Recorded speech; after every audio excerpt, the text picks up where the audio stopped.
Hello friends, welcome to Pathu's amazing world. ഇന്ന് അടിപൊളി ഒരു ഒഴിച്ചുകറിയുടെ റെസിപ്പി ആയിട്ടാണ് വന്നിരിക്കുന്നത്. അപ്പോൾ കാണുന്നതിന് മുമ്പ് എല്ലാവരും എൻ്റെ ചാനൽ സബ്സ്ക്രൈബ് ചെയ്യുക, ലൈക്ക് ചെയ്യുക, ഷെയർ ചെയ്യുക, സപ്പോർട്ട് ചെയ്യുക.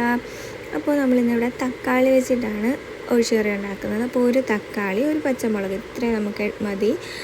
ഒരു തക്കാളി ക്യൂബ് സൈസായിട്ട് കണ്ട് ഇങ്ങനെ അരിഞ്ഞത്, ഒരു പച്ചമുളക് നെടുകെ കീറി ഇടുക, എന്നിട്ട് ഉപ്പ് ഇടുക, ഒരു ഗ്ലാസ് വെള്ളം ഒഴിക്കുക, വേവാൻ വെക്കുക.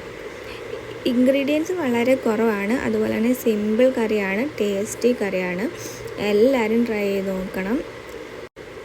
അപ്പോൾ നമുക്ക് വെള്ളം ഒഴിച്ച് ഉപ്പിട്ട് വേവിക്കാൻ വെക്കാം. നമ്മുടെ ഈ തക്കാളിയും പച്ചമുളകൊക്കെ നല്ലോണം വെന്തുടഞ്ഞ് കിട്ടിയതിന് ശേഷമാണ് നമ്മൾ അരപ്പിടുന്നത്. അപ്പോൾ ഇത് വേവിക്കാൻ വെച്ചിട്ട് നമുക്ക് അരപ്പിനുള്ളത് എടുക്കാം. അപ്പോൾ ഒരു 1/4 തേങ്ങ, പിന്നെ 1 ടീസ്പൂൺ പെരിഞ്ജീരകം, ഒരു 2 ടീസ്പൂൺ പെരിഞ്ജീരകം, 2 അല്ലി വെളുത്തുള്ളി, 2 ടീസ്പൂൺ മഞ്ഞൾപ്പൊടി, ഇത്രയും മതിയേ. അത് നല്ലോണം ക്രഷ് ചെയ്തിട്ട് പിന്നെ വെള്ളം ഒഴിച്ച് നല്ലോണം പേസ്റ്റ് പോലെ അരച്ചെടുക്കണം. നല്ല സ്മൂത്തായിട്ട് അരച്ചെടുക്കണേ. അതിനുശേഷം നമുക്ക് തക്കാളിയും പച്ചമുളകൊക്കെ വെന്തോന്ന് നോക്കാം. തക്കാളിയും പച്ചമുളകൊക്കെ നല്ലോണം വെന്തിട്ടുണ്ട്, നല്ലോണം വെന്തുടഞ്ഞിട്ടുണ്ട്. അപ്പോൾ നമുക്ക് ഈ അരച്ച് വെച്ചേക്കുന്ന അരപ്പ് നമുക്ക് ഇതിനകത്തോട്ട് ചേർക്കാം. അരപ്പ് ഒഴിക്കുമ്പോൾ ശ്രദ്ധിക്കേണ്ടത്, അരപ്പ് നമുക്ക് തിളയ്ക്കണ്ട. അരപ്പ് നമ്മൾ ഈ ഒഴിച്ച് കഴിയുമ്പോഴത്തേക്ക്, അരപ്പ് ഒഴിച്ചതിന് ശേഷം നമ്മൾ ഈ ജാറും കഴുകി അതിനകത്തിരിക്കുന്ന അരപ്പും കൂടി അതിനകത്ത് ചേർക്കുക. അതിനുശേഷം നമ്മുടെ ഈ അരപ്പ് ലോ ഫ്ലെയിമിലിട്ടിട്ട് വേണം നമ്മൾ ഒഴിക്കാൻ.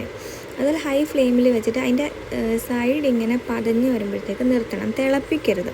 നമുക്ക് ഈ കറി തിളപ്പിക്കുമ്പോൾ ഒരുമാതിരി നമ്മുടെ മോരൊക്കെ പിരിഞ്ഞ പോലെ ആയിപ്പോവും. അതുകൊണ്ട് തിളപ്പിക്കരുത്.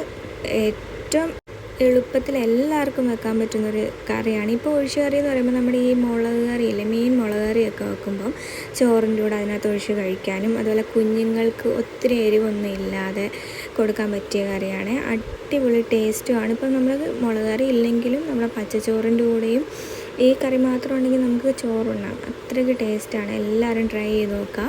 എന്നിട്ട് നമുക്ക് ഇതിനകത്ത് താളിപ്പിന് വേണ്ടിയുള്ളത് എടുക്കാം. ഒരു പാൻ ചൂടാകുമ്പോൾ വെളിച്ചെണ്ണ ഒഴിച്ച് കടുക് പൊട്ടിച്ച് കൊച്ചുള്ളി ചെറുതായിട്ട് അരിഞ്ഞത്, കറിവേപ്പില, എന്നിട്ട് നല്ലോണം മൂപ്പിക്കുക. ഈ ഒരു കളറാകുമ്പോഴത്തേക്ക് നമുക്ക് ഇറക്കി വെച്ചിരിക്കുന്ന കറിയിൽ ഒഴിക്കാം. തിളയ്ക്കുന്നതിന് മുമ്പ് നമ്മൾ ഇറക്കി വെക്കണം കേട്ടോ. എന്നിട്ട് നമ്മൾ ഈ താളിപ്പൊഴിച്ച് മിക്സ് ചെയ്ത് നമ്മുടെ കറി ഇവിടെ റെഡിയാണ്. അടിപൊളി ടേസ്റ്റാണ്. അപ്പോൾ ഇത് നമുക്ക് മാങ്ങ കൊണ്ടും ഒക്കെ ഉണ്ടാക്കാം. മാങ്ങ കൊണ്ടുണ്ടാക്കുമ്പോൾ മാങ്ങയും മുളകും ഉപ്പും കൂടി വേവിക്കാൻ വെച്ചിട്ട് നമ്മുടെ അരപ്പിൻ്റെ കൂടെ പെരുംജീരകത്തിന് പകരം നല്ല ജീരകം ചേർക്കുക. അപ്പോൾ എല്ലാവരും ട്രൈ ചെയ്ത് നോക്കുക. അത്രയേ ഉള്ളൂ. Thank you for watching.